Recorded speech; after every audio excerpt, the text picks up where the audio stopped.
जय हिंद दोस्तों, मैं सुमित उर्फ रद्दो भैया। तो मैं मौजूद हूँ अभी प्रभास कुटिया पर। तो मेरे साथ भैया जुड़ चुके हैं, तो थोड़े सत्य के साथ में बताएंगे क्या सत्य के साथ कैसे जुड़ना है और कैसे चलना है सत्य के साथ में, और हमें काम कैसे करना है। तो क्या कोई खर्चा नहीं है और कोई भी 1 रुपये का कोई खर्चा नहीं न चढ़ा हुआ है। तो मैं अभी मौजूद हूँ प्रभास कुटिया पर, तो मैं भैया से थोड़ी सी वार्तालाप करूँगा। तो नमस्कार भैया जी। जी भैया जी, अब बताइए थोड़ा सत्य के साथ कैसे चलना पड़ेगा। देखिए, सबके साथ में आपको चलना ही है तो पहले सुनना पड़ेगा। जी सुन बताइए। जब आप सबके साथ में किसी के कहने में अगर पहुंच जाते हैं या मतलब कैसे भी पहुंच जाते हैं, जब आप वहाँ सुनकर अपने आप ही समझना पड़ता है कि ये कितनी बात सही है कितनी गलत है। तब आप प्रैक्टिकल करेंगे, या आपका कोई काम रुका हुआ पड़ा है या वो बन जाएगा, आपने सोचा मेरे वहाँ जाने से बन गया, तभी आप चल पाओगे। बिल्कुल। जैसे कोई समस्या घर में आ रही है, वो नहीं बन पा रही, वहाँ जाकर बन गई, तभी आप चल पाओगे। बिल्कुल। क्योंकि किसी के कहने से आगे कोई नहीं चल पाता, ना हम भी नहीं चल पाएंगे। हमसे भी कहा गया, हम भी नहीं चल पाए। मजाक ही बनाते हैं। जब हमारी 9 फेरे नहीं अटकती है तो हम खुद भागते हैं। बिल्कुल, जब आदमी का कोई लगता है तभी भागता है। कहीं पे भी देख लो आप। अब आपको शरीरधारी तो कोई फायदा कर नहीं देगा। शरीरधारी किसी ने किया नहीं। अब इनके शरण में जाने से पैर भी नहीं छुलवा रहे। हम बैठकर अपने पंडाल में स्थान पर बैठकर नमन करते हैं, बैठकर उनसे जो मांगना चाहते हैं मांगते हैं। अगर हमारा वो काम पूरा हो जाता है तभी हम चल पाते हैं। बिल्कुल कि जी प्रभु जी, आपकी कृपा से हमारा ये काम हो गया। आप परमात्मा हैं, आपसे हम अंतर्यामी हैं, पर ब्रह्म है। वो निकलवाते हैं, क्यों हम कहते हैं फिर तो हमें दिखता है तब दिखेगा ही नहीं तो कहेंगे कैसे। आप कहने लेके ये करसूत का पेड़ है, हम कह देंगे ये अंगूर का पेड़ है और है अंगूर का, तो हम आपके कहने से शुरू मानेंगे। जब हम देख के आए तभी तो कह सकते हैं अंगूर को करसूत क्यों बताया भैया। बिल्कुल, आपकी बहुत अच्छी बात है। अब वो पेड़ देखो तो करसूत का होता है, मगर बेल अंगूर तो बेल पे आता है। बिल्कुल, तो आंखों से देखना पड़ेगा। आप कहते हैं कि हम सेब खाते हैं, जब आपको पता है सड़ा हुआ है तो आप नहीं खा सकते। बिल्कुल, आपसे कोई खाओ बहुत टॉप है तो कहेंगे यार सड़ा हुआ हम कैसे खा सकते हैं। बिल्कुल, जब बढ़िया है तो खाओगे, तो नहीं खाओगे। तो किसी कहने से शुरू अपनी आंखों से देखकर काम करना चाहिए। दुनिया के बाद तो हमें दुनिया बहका रही है, आज तक नहीं बहकाती भाई। बहकाने का अगर वे काम करते तो अब तक सत्य के साथ नहीं चला पाते। और वे कह रहे हैं अगर हम आम आदमी होते, अगर आदमी स्थल से होते तो अब तक ये सत्य का मार्ग हमारे बस की बात नहीं था जो कर सकते थे। ये तो परब्रह्म परमात्मा की कृपा है। कैसे कर रहे हैं वो जाने, ये नहीं होता। ये भी अपनी पढ़ाई लिखे कि ये खेती बाड़ी छोड़ करके कौन आना चाहता है, कौन नौकरी छोड़ना चाहता है। अरे लाइन में लगना पड़ता है भैया नौकरी के, तब भी नंबर नहीं आता। और उन्होंने छोड़ करके सत्य का मार्ग खुशी में नहीं लिया है। ये नारायण ही प्राकट किया है तब हुआ है। अब वे कह रहे हैं सृष्टि की रचना होनी है इसी शरीर के द्वारा। आप कैसे करेंगे वो करेंगे, हमारे कहने से तो होगी। हम तो उनसे प्रार्थना ही करेंगे बस प्रभु हम पे कृपा बनाए रखना, प्रभु अपना आशीर्वाद बनाए रखना। सत्य धर्म की स्थापना कैसे करेंगे, नारा नहीं करेंगे तो हम कर देंगे, आप कर देंगे, कोई नहीं करेगा। बिनकी मार्ग है। आपके बच्चे क्या कितने गलत रास्ते पर चले तो माँ बाप का फर्ज बनता है उन्हें सही रास्ते पर लाने के लिए। तो वो ही फर्ज वो कर रहे हैं भाई। आप दारू छोड़ोगे, शुद्ध आत्मा भेजी थी उनने, आपने गंदगी में डुबा दी, बोतल में पहुए में डुलवा दी।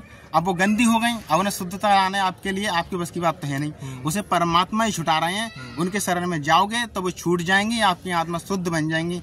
अब लोग कहते हैं क्या बदल थोरू जाएंगी। अरे भाई, आपके मोड़े पे घूर नहीं है, आप उस रास्ता निकल उस पर रोड डालना शुरू कर दोगे तो बढ़ता ही चला जाएगा। और जब छोड़ना शुरू कर दोगे तो वो खुद ही खत्म हो जाएगा और आपकी रास्ता पहले जैसी हो जाएगी। तो आपको कोई भी भेदभाव नहीं रहेगा। अब जातिवादी देखते हो तो यहाँ पर किसी जातिवादी तो है नहीं। आप कहते हैं कि वो धर्म, यहाँ पर केवल मानवता है, मानव धर्म है, हम सब भाई भाई हैं। उन्होंने कह दिया अब अरे किसी भी जात का आदमी हो, वो एक मानवता ही है, मानव है, सच्चा मानव, सच्चा प्रेमी। उसके गले लगोगे तो आप में प्रेम बढ़ेगा, और आप उसमें खटबट करके चलोगे तो आप में दूरियां बढ़ेंगी। तो दूरियां में मजा नहीं आएगा, नजदीकियां में मजा आएगा।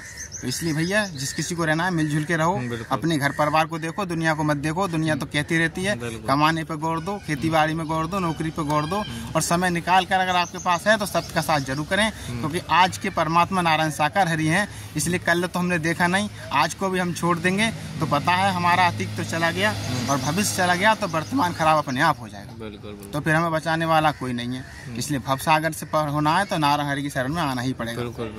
आप कहते हैं कुछ नहीं है तो इंतजार करो समय का कि क्या है क्या नहीं। बहुत भाई इनकी नीला देख देख कर के तो चले हम। बिल्कुल, क्योंकि आज हम अपनी बताते हैं, इतनी दुख की घड़ी में पैदे हो गए कि आज सब लोग तो मजाक बनाएंगे जब कुछ नहीं रहता है जिसके पास, तो दुनिया मजाक बनाती है कि कुछ नहीं। आज हमारे पापा पे जमीन जो भी थी 2-4 बीघा, वो बीमारी में ठीक हो गई, और खाटों पर कोई दवा फायदा 1-1 फुट उलते थे, भूत व्याधा में भी शामिल थे, मगर कोई फायदा नहीं हुआ। आज उनकी कृपा से, नारायण हरि की शरण में जाने से खैर कुछ नहीं हुआ, तो वो बीमारी भी खत्म हो गई। अब 10-20 रुपए की दवा आती है, उससे काम चल जाता है। जो नहीं है कि बिल्कुल ठीक हो गए, मगर बिल्कुल सही हो गए। जो व्याधा थी वो कट गई, आराम से रह रहे हैं, सुखी चैन से रोटी खा रहे हैं। उनकी कृपा इतनी हो गई कि आराम से कोई भी दिक्कत ना हुई।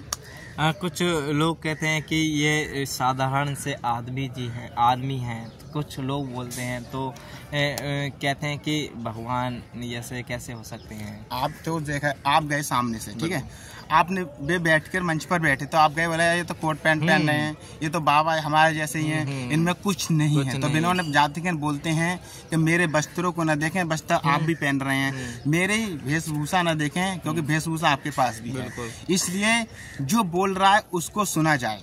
वे बोलते हैं जो आ रहा है अंदर से उसको सुना जाए, क्योंकि वो किसी आदमी नहीं है, वो नाम है नारायण साकार की संपूर्ण सदा के लिए जय जयकार हो। ना तो वो जन्मता है ना मरता है, हमेशा कायम धाम रहते हैं, क्योंकि निराकार ब्रह्म साकार रूप में आकर के ही दर्शन देते हैं। चाहे वो कृष्ण रूप में हो, चाहे राम रूप में हो, वो शरीर एक मानव का ही होता है, क्योंकि मानव से बात करने के लिए मानव शरीर रखना पड़ता है, तभी इस धराधाम पर आते हैं। अगर स्वयं आ जाएंगे तो ऊपर से काम चल जाएगा, नीचे क्या करेंगे?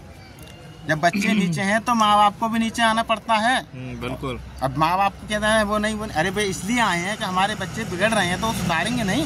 बिल्कुल, क्यों नहीं? क्या करना है? जब तुम कहोगे कि हम बेका दिए उलझा में आ गए, जैसे माँ बाप पूछते आए वैसे हम पूछने लगे, तो आपको समझ तो है नहीं। अब नारायण हरि ने कही किसी से काम चलने वाला नहीं, अब स्वयं को जाना पड़ेगा। तो इसलिए नारायण हरि मानव शरीर में उतर कर और अपने भक्तों को जगा रहे हैं, और जो जगते चले जाएंगे वो उनके होते चले जाएंगे। अब जो नहीं मानेंगे, अब तुमने देखा ही है, दिया श्री कृष्ण जी गंगा जी में, जमुना जी में बहा रहे थे, श्री कृष्ण जी के हाथ आ रहे थे, वे बाहर लगा रख रहे, बोले जो मेरे पास आएगा उसे मैं बचा लूंगा, और जो मेरे पास नहीं आएगा वो कहीं जाओ, उससे मेरा लेना देना नहीं। तो आप इतने बढ़िया हैं, अपने आप को देखिए, किसी के बहकाव में नहीं आइए। ये साकार हरि परमात्मा थे, हैं और रहेंगे। इनके अलावा इस दुनिया में किसी का कोई नहीं है, क्योंकि जे हैं, लोग कहते हैं कि आदमी हैं, जे कहते हैं जीते जी नारायण हरि काम आएंगे, और आप शरीर छोड़ दोगे जब भी नारायण हरि परमात्मा ही काम आएंगे। इनके अलावा दुनिया में कोई किसी का नहीं है। इसलिए भैया इनको माने। मेरा तो यही अनुरोध है कि सभी भाई बहन हैं, कोई विरोध न करें, कोई किसी का विरोध न करें, आप मिलजुल के रहें, बस प्रेम से बोलेंगे नारायण साकार हरि संपूर्ण में सदा के लिए जय जयकार जय जयकार। भैया जी आप वो एड्रेस अपना नाम हम बता दें। जी भाई, मेरा नाम भैया गजेंद्र है, गांव खेड़ाकास से, तहसील चंदौसी, जिला संभल से। बस भैया देखिए, भैया जी ने बहुत अच्छी बात कही है कि सत्य के साथ हमें कैसे चलना है और क्या काम करना है।